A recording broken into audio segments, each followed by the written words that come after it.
Welcome to Poetry Changes Lives.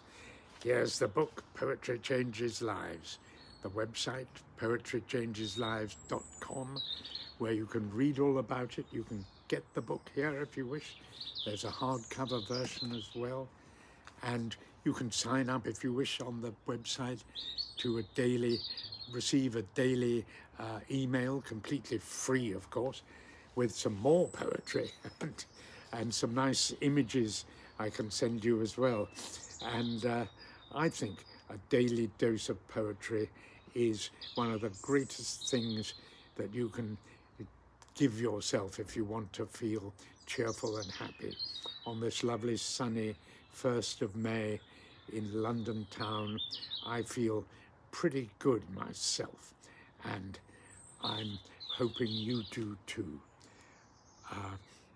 I'm going to tell you how I feel after I've read this poem, which is one of my all-time favorites, and perhaps you'd like to check how you're feeling now and see how you feel at the end of this little session as well. I hope that the input of a bit of poetry will make you feel just a little bit happier, perhaps. So just sit back and listen, if you will. A few birds singing in the trees here. Such a nice setting.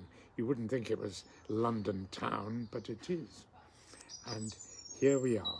On this day in 1519, the Italian polymath, heart-stoppingly brilliant artist and sculptor Leonardo da Vinci died. His biographer, Giorgio Vasari, said this about him, quite rightly too, I think. In the normal course of events, many men and women are born with remarkable talents, but just occasionally, in a way that transcends nature, a single person is marvelously endowed by heaven with beauty, grace, and talent in such abundance that he leaves other men far behind. And saying that about Leonardo da Vinci was quite justified. Every time I see one of his paintings, I just stop in my tracks. I just think, that is beauty. That is beauty.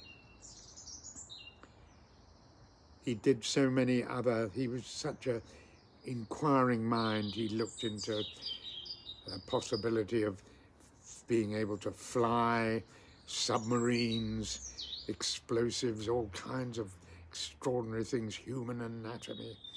He was just a total polymath and a brilliant, brilliant man. We only have 15 paintings of his in existence these days, but they are so exquisite that he is just often regarded as the greatest artist who ever lived.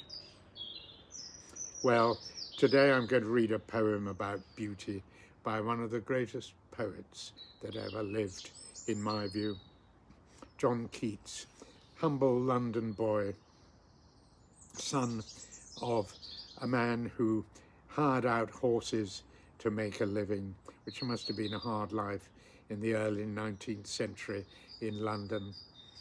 Keats grew up an intelligent lad, studied medicine. He became an assistant to a surgeon, what's known as a dresser in those days. Surgery was pretty nasty and bloody in the early 19th century, and Keats was the chap who sort of helped the surgeon patch up the wounds after the job was done and that kind of thing. And it wasn't to his liking, really. He gave it up and nursed his dying brother, who was dying of consumption. Very, very, a beautiful thing to do. But sadly, poor Keats himself contracted the disease as a result of helping his brother through his last days. And when he realized he was dying himself, he went off to Rome, hoping that the climate there would help his consumption, but sadly, of course, he died in Rome, tragically young, around the age of 30, I think. And of course, he asked that on his grave be written the words, "Here lies one whose name is writ in water." Just a sort of note of the transience of life and human beings. A very wise, humble, kind, beautiful person. Everybody, I think, liked John Keats. His friend, his sort of posh friends like Shelley and Byron and people all sort of kind of looked down on him in a way, but he was their match in poetry, and they knew it. I think they did like him. They were very people. Everyone was sad when he died. I'm going to read his beautiful poem, "A Thing of Beauty." See what you think of this. See how it makes you feel. Here we are. "A Thing of Beauty" by John Keats. A thing of beauty is a joy forever. Its loveliness increases. It will never pass into nothingness, but still will keep a bower quiet for us and a sleep, full of sweet dreams and health and quiet breathing. Therefore, on every morrow are we breathing some shape of beauty, moves away the pall from our dark spirits. Such the sun, the moon, trees old and young, sprouting a shady boon for simple sheep. And such are daffodils, with the green world they live in, and clear rills that for themselves a cooling covert make against the hot season. The mid-forest brake, rich with a sprinkling of fair musk-rose blooms, and such too is the grandeur of the dooms we have imagined for the mighty dead. An endless fountain of immortal drink pouring onto us from the heavens' brink.